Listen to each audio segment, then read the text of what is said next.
The hospital's fluorescent lights seemed to hum with a deafening silence as Marcus sat across from the transplant coordinator, his weathered hands trembling slightly on the cold metal table. 28 years old, with a 7-year-old son at home and barely enough money to pay rent, he was about to give away one of his kidneys to a complete stranger. He didn't know her name. He didn't know her story. All he knew was that somewhere in this massive hospital a woman was dying, and he could save her.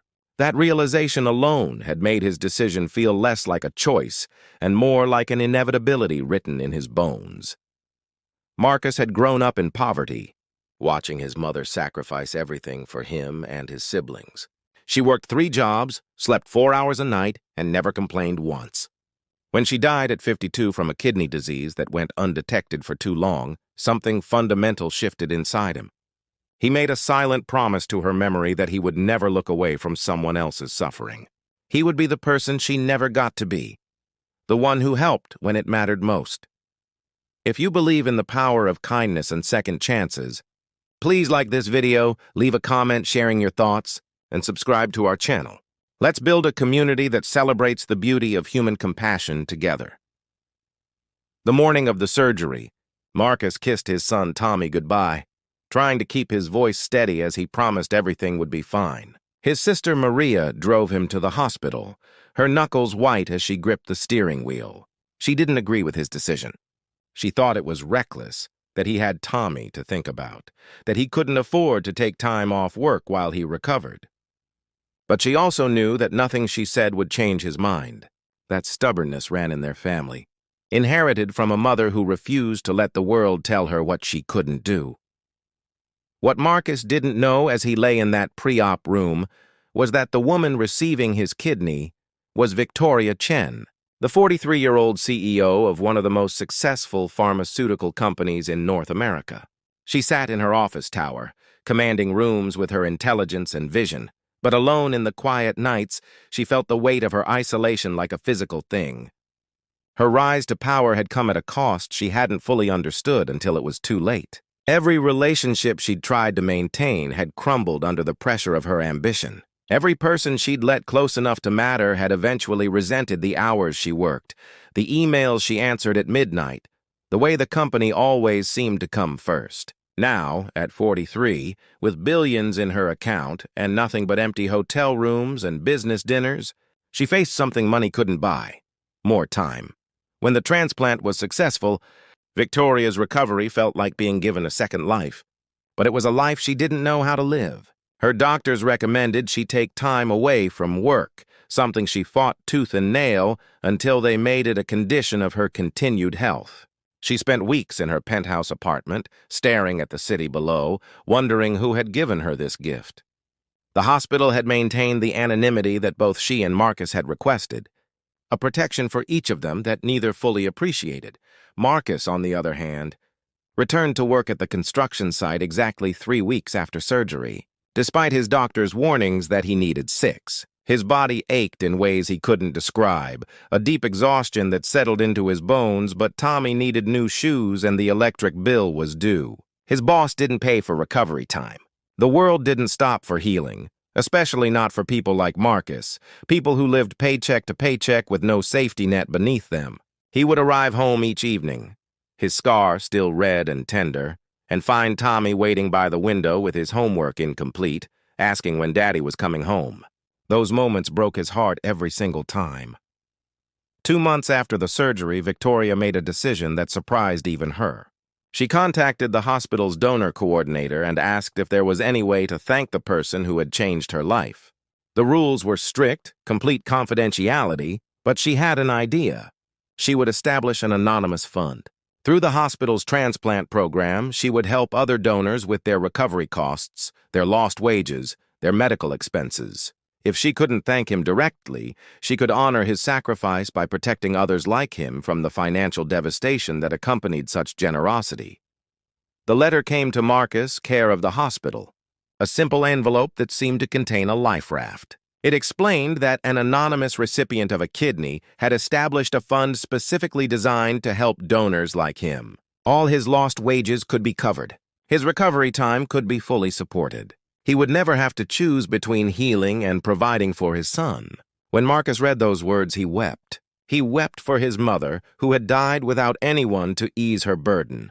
He wept for people like him, people whose goodness came at such a high cost. But mostly, he wept because for the first time in his life, the universe had bent slightly in his favor. What neither Marcus nor Victoria realized was that their stories were about to intertwine in ways neither could have predicted. Victoria's recovery continued, but her forced sabbatical from work led her to volunteer at a local youth center, something she'd never had time for before. She taught business classes to underprivileged teenagers, pouring her expertise into kids who seemed to have no pathway forward. One afternoon, a quiet, serious boy with his mother's eyes sat in her classroom. His name was Tommy. He was writing a story about his father for an assignment, about a man who gave away part of himself to save a stranger. The assignment was to analyze acts of selflessness and why people chose to do them. As Tommy read his essay aloud, Victoria felt something crack open inside her chest. Here was this remarkable child, struggling with the fact that his father had risked everything for someone he didn't know. Tommy didn't understand his father's choice. He was angry about it, actually, hurt that his father valued a stranger's life over his own safety, over their security.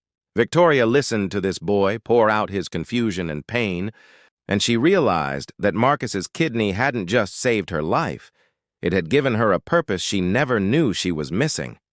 She started working with Tommy separately, not telling him who she was or why she cared so much. She helped him understand his father through a different lens, showing him that true strength wasn't in choosing yourself or the people you loved.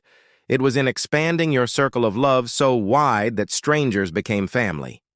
She took Tommy to volunteer with her, and together they served meals at a community center.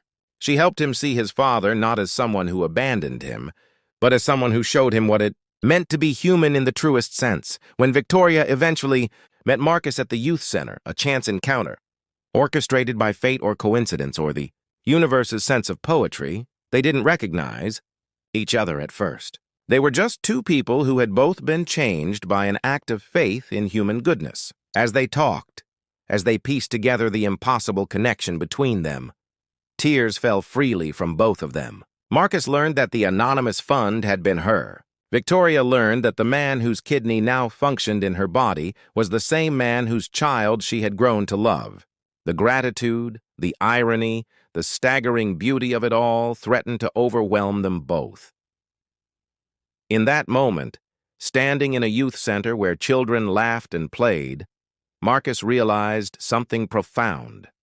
He had given up one kidney to save a stranger, but what he received in return was far greater than anything he'd sacrificed. He gained proof that goodness doesn't disappear into the void. He gained a friend. He gained the knowledge that his son would grow up surrounded by people who believed in him. And most importantly, he gained confirmation that his mother's faith in human kindness hadn't been naive or foolish. It had been prophetic. If this story touched your heart, if it reminded you of the power of ordinary people doing extraordinary things, please engage with this video right now. Like it, share it with someone you love, and let us know in the comments how this story made you feel. We want to hear your thoughts. As the sun set over the city that evening, Marcus and Victoria sat with Tommy between them. No longer strangers, but something far more meaningful. Proof that kindness always returns. Sometimes in ways we never could have imagined. Sometimes from sources we never expected. Always exactly when we need it most. The kidney that Marcus gave was just an organ, replaceable and biological. But the gift he truly gave was something far more precious. The gift of faith that humanity is still worth believing in, that sacrifice still matters, that love, whether given to a stranger or to the people we cherish most, changes everything forever. If you've been moved by Marcus and Victoria's story, leave a comment telling us what you think. Would you have made the same choice as Marcus?